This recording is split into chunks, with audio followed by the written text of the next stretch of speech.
नमस्कार मित्रों, आज मैं आपको एक ऐसे शख्स की कहानी सुनाने जा रहा हूँ जिसकी बीवी उसे छोड़कर गैर मर्द के साथ रहना शुरू कर देती है और देखते ही देखते उसकी इस रवैया की सज़ा ऐसा मिलता है जिसको देखकर सारे लोग हैरान रह जाते हैं। और आपको भी अपने कानों पर विश्वास नहीं होगा कि क्या सच में अपने पति को धोखा देकर जो औरतें महिलाएं गैर मर्द के साथ पराये संबंधों में चली जाती हैं उनको इतना बड़ा सज़ा मिलता है।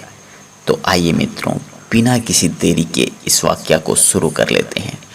और वाक़या को सुनने से पहले आपसे निवेदन है कि यदि आप एक बार इसे सुनना शुरू कर दिए हैं तो इसे पूरा ज़रूर सुने और अंत में आपको सच में मालूम होगा कि हमें क्यों अपने पति की इज्जत करनी चाहिए और अपने घर परिवार के साथ मिलजुल कर रहना चाहिए। एक बार की बात है, एक गांव में एक पंडित जी रहते थे।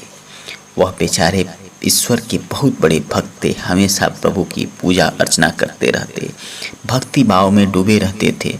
और जो कुछ समय बच जाता था उस समय से जाकर लोगों से भिक्षा मांगते और भिक्षा मांग कर लाकर अपने घर परिवार का पालन पोषण करते थे। चूँकि उनकी बीवी जो थी वह दूसरे प्रवृत्ति की थी, उसे यह थोड़े से पैसे में ज़िंदगी जीना गंवारा नहीं हो रहा था। वह हमेशा उन्हें बोलती रहती, डांटती रहती, कहती रहती कि तुम कैसे इंसान हो जो भरपेट भोजन कभी नहीं करा पाते हो, सही से कपड़े नहीं पहना पाते हो, अच्छे घर में नहीं रखते हो। लेकिन वह पंडित जी कभी इन सब बातों का बुरा नहीं मानते थे। वह चुपचाप अपनी पूजा पाठ में लीन रहते और समय बीतने पर खाने पीने के लिए कुछ बंदोबस्त कर देते थे। ऐसे करके कुछ दिनों तक तो चलता रहा, लेकिन जैसे जैसे समय बीतता जा रहा था उनकी बीवी उन पर बहुत ज़्यादा दबाव बनाने जा रही थी। हमेशा डांटती रहती, बोलती रहती, कुछ न कुछ ऐसे कहती रहती थी जिससे कि अब पंडित जी का मन बहुत ही ज़्यादा खिन्न रहने लगा था। वे अपने घर में एक क्षण को रखना नहीं चाहते थे, लेकिन करें तो क्या करें। छोटे छोटे बच्चे थे जिनका मुँह देखकर वह घर में वापस शाम को आ जाते थे। एक बार की बात है, पंडित जी अपनी बीवी की इस रवैये से बहुत ही ज़्यादा हैरान हो गए, परेशान हो गए और वह निश्चय किए कि हम जंगल में निकल जाते हैं, अपने घर परिवार को छोड़ देते हैं। वह जंगल में निकल भी गए, लेकिन रास्ते में जाते जाते उन्हें बागेश्वर भक्त मिले और उनसे उनकी मुलाकात हुई। वे अपना सारा दुख दर्द उस बागेश्वर भक्त को सुना बैठे और कहने लगे कि मेरा मार्ग प्रशस्त करिए, मैं नहीं जानता हूँ मैं आगे की ज़िंदगी कैसे जीऊँगा, क्या करूँ क्या नहीं करूँ। मेरे पास रुपए पैसे नहीं हैं, मेरे घर में रुपए पैसे की इतनी तंगी है कि हर पल लड़ाइयाँ होती रहती हैं। मैं प्रभु का भक्त हूँ और प्रभु की भक्ति ही नहीं कर पाता हूँ, हमेशा मेरा मन विचलित ही रहता है। वह बागेश्वर भक्त उसकी समस्या सुने और कहने लगे कि देखिए, यदि आपके घर में पैसे की समस्या है तो आप कुल्हाड़ी लेकर जंगल से कुछ लकड़ियाँ काट लिया करिए और उसे ले जाकर बाज़ार में अच्छे दाम पर बेचेंगे तो आपके घर में पैसे की समस्या है वह दूर हो जाएगी। और जंगल में तो बहुत सारी लकड़ियाँ हैं, आप यह काम आसानी से कर सकते हैं। बागेश्वर भक्त का यह राय वह पंडित जी मान लिए और वापस अपने घर की तरफ लौट गए। अगले दिन जब सुबह हुआ, प्रभु की भक्ति भाव करके वह जंगल की तरफ निकल गए और जंगल से लकड़ियाँ काटकर उसे ले जाकर बाज़ार में बेच दिए।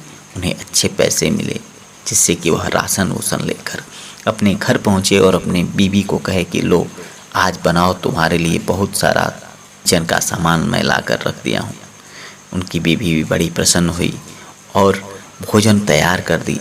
भोजन तैयार कर जैसे ही वह खाने जा रहे थे तब तक दरवाजे पर किसी ने खटखटाया। पंडित जी उठकर दरवाज़ा खोले और बाहर देखे तो एक छोटी सी बच्ची और उसकी माँ बाहर हाथ फैलाए भीख मांग रहे थे और कह रहे थे, पंडित जी हम लोग 3 दिनों से खाना नहीं खाए हैं, आप मुझे थोड़ा सा भोजन करा देते, थोड़ा सा भोजन दे देते। पंडित जी सोचने लगे, हमारा परिवार तो सुबह से ही भूखा है और ये बेचारी 3 दिन से भूखी है, इसलिए हमारे घर में जो खाना बना है उस पर सबसे ज़्यादा हक इन्हीं लोगों का है। पंडित जी चुपचाप अंदर गए और बिना अपनी बीवी से पूछे उस खाने में से थोड़ा सा अपने बच्चे के लिए निकाल कर रख दिए और बाकी पूरा का पूरा खाना लाकर उस औरत को दे दिए। वह खाना पाकर बड़ी खुश हुई, पंडित जी की जय जयकार करते हुए बाहर निकल गई। इधर पंडित जी जैसे ही घर में वापस आए, उनकी बीवी उन पर बरसने लगी, गरजने लगी, कहने लगी कि कैसे बाप हो, तुम्हें ये नहीं पता है कि तुम्हारा परिवार खाया है कि नहीं खाया है, तुम्हारा बच्चा खाया है कि नहीं खाया है, बीवी खाई है कि नहीं खाई है। अरे तुम अपने हिस्से का खाना ले जाकर दे देते, मेरे हिस्से का खाना किससे पूछ कर ले जाकर दिए। और मैं इतने मर मर कर बनाई थी, सुबह से भूखी हूँ, तुम्हें नहीं लगता है कि वह खाना हम लोगों का था, हम लोगों को खाना चाहिए। पंडित जी कहने लगे, देखिए हम लोग सुबह से ही भूखे हैं, हो सकता है इस समय पानी वानी पीकर हम लोग काम चला लेंगे, लेकिन वो 3 दिन से सब भूखे हैं। यदि उन सबों को खाना नहीं मिलता, यदि वह मर जाते तो पाप के भागीदार हम लोग होते। कि बीवी को बहुत गुस्सा आया और वह कहने लगी कि मैं यहाँ नहीं रहूँगी, मैं अपने घर चली जाऊँगी, मैं अपने मायके जाऊँगी। वह हर रोज़ लड़ाई करने लगी और एक रोज़ ऐसा भी आया जब वह पंडित जी से लड़ाई झगड़े कर कर अपने बच्चे को लेकर अपने मायके चली गई। बेचारे पंडित जी चुपचाप रोज़ की तरह जंगल में निकल गए और लकड़ी काट कर उसे बेच कर ला रहे थे। रास्ते में उसे खाने पीने के लिए जो कुछ सामान दिखे खरीद लिए, लेकिन जैसे ही घर की दहलीज पर पहुँचे ही थे तब तक वही औरत और छोटी सी बच्ची भूखे तरह से तड़पते हुए पंडित जी के दरवाजे पर फिर आ गई। कहने लगी, पंडित जी मुझे फिर कुछ खाने के लिए दे दीजिए। बेचारी भूख के मारे छटपटा रही थी, उसकी ओठें सूख चुकी थी। पंडित जी बड़े ही दयावान किस्म के थे, वे जितना खरीद कर लाए थे सब कुछ उस औरत को, छोटी बच्ची को भीख में दे दिए और कहे कि जाओ आराम से खाना पीना कर लो, और अपने चुपचाप जाकर अंदर सो गए। धीरे धीरे कुछ समय बीत गया। वह सोचे कि चलता हूँ, अपनी बीवी को और बच्चों को अपने ससुराल से बुला कर लेते आता हूँ। जब वो वहाँ पर गए और उसे बुला कर लाने के लिए कहने लगे, उनकी बीवी चीखने लगी, चिल्लाने लगी, कहने लगी, मैं नहीं जाऊँगी वहाँ पर, मैं तुम्हारे साथ नहीं रहना चाहती हूँ। जिस घर में 2 वक्त का सही से भोजन ना मिले उस घर में रह के मैं क्या करूँगी। मेरी तो किस्मत ही फूट गई थी जो तुम्हारे साथ मेरी शादी हो गई। वह पंडित जी के साथ आने से मना कर देती है। पंडित जी बेचारे चुपचाप वापस आ गए और जाकर यह सारा किस्सा उस बागेश्वर भक्त से बताए। बागेश्वर भक्त ने कहा, ठीक है, मैं पता करता हूँ आखिर क्या है जिसकी वजह से वह आना नहीं चाहती है। धीरे धीरे कुछ समय बीत रहा था और वह भक्त जो बहुत ही ज़्यादा पहुँचे हुए बाबा थे, उन्होंने पता किया तो उन्हें पता चला कि उनकी बीवी जो मायके गई है वो उसके मायके में एक ऐसा इंसान रहता है जो बहुत ही अमीर है, रुपए पैसे वाला है, और उसकी शादी नहीं हुई है। उसकी जो हरकतें हैं वह सही नहीं है। वह जहाँ भी अच्छी औरत, सुंदर लड़की देखता है मोहित हो जाता है और उसे अपने मकड़ जाल में फंसा लेता है। और इस पंडित जी की बीवी को भी वह फंसा लिया है। और उसकी बीवी धन की बहुत लोभी है, लालची है, अच्छे अच्छे गहने, कपड़े, अच्छे खाने की लोभी है। वह उसके जाल में पूरी तरह से फंस चुकी है और वह उसके घर जाती है और वहाँ से अच्छी अच्छी चीज़ें खा पी कर और कुछ न कुछ लेकर जरूर आती है। एक दिन पंडित जी की बीवी वापस पंडित जी के पास आई और कहने लगी कि मुझे तलाक दे दीजिए, मुझे छोड़ दीजिए, मैं आपके साथ अब नहीं रहना चाहती हूँ और मैं अपनी शादी किसी और के साथ करना चाहती हूँ। जी कहने लगे कि नहीं नहीं, ये सब हम लोगों में नहीं होता है और यह सब गलत है।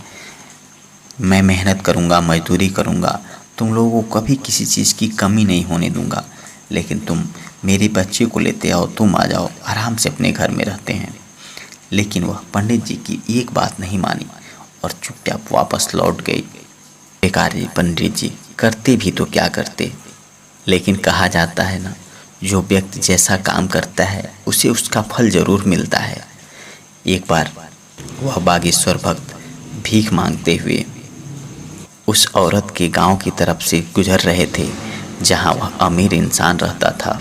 वो उनके दरवाजे पर गए। उस समय पंडित जी की बीवी भी उसके साथ ही थी। वह उनके घर ही जाकर रहती थी अपने बच्चों के साथ। वह कहने लगे कि मुझे कुछ भोजन दे दो, मुझे भोजन दे दो। सबसे पहले तो वह औरत ही निकल कर आई और कहने लगी, कौन है वो भोजन मांग रहा है। दुत्कारने लगी, कहने लगी यहाँ कोई भोजन नहीं मिलेगा। लेकिन वह फिर भी रिक्वेस्ट कर रहे थे कि मुझे थोड़ा भोजन दे दो, मुझे जोर की भूख लगी है। फिर वह अमीर इंसान लौट के बाहर आया और उस बागेश्वर भक्त को जोर का धक्का दिया। बागेश्वर भक्त जाकर गिर पड़े।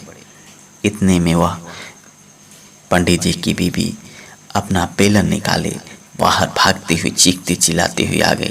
कहने लगी इन सबों की आवाज़ें मेरे कानों में गूंजती रहती है। ये सब जो भीखे होते हैं कुछ करना नहीं चाहते हैं और भीख मांग कर अपना काम चलाते हैं। निकल जाओ मेरे घर से। उस बागेश्वर भक्त के ऊपर बेलन चलाकर मारना शुरू कर दी। में पंडित जी उस बाबा को ढूंढते ढूंढते उधर आ गए और जब उन्होंने ऐसा दृश्य देखा तब वो अचंभित रह गए। थोड़ी देर में जैसे तैसे वह भक्त उठे और उन्होंने अपने कमंडल से थोड़ा सा जल निकाला और कहा कि देखो, क्षमा की भी एक सीमा होती है और सीमा को तुम दोनों ने पार कर दिया है। और उस बागेश्वर भक्त ने उस औरत को श्राप दिया, इसकी वजह से उसे इतना दर्दनाक जिंदगी नसीब हुआ जिसकी कल्पना कर पाना मुश्किल था। और जब उसकी मौत हुई तो उस समय कीड़े मकोड़े ऐसे जानवर जो उसके ऊपर हावी हो गए थे जिसकी कि आप सोच नहीं सकते। इसलिए मित्रों, यदि हम अच्छा करते हैं तो हमारे घर परिवार के साथ भी अच्छा होता है।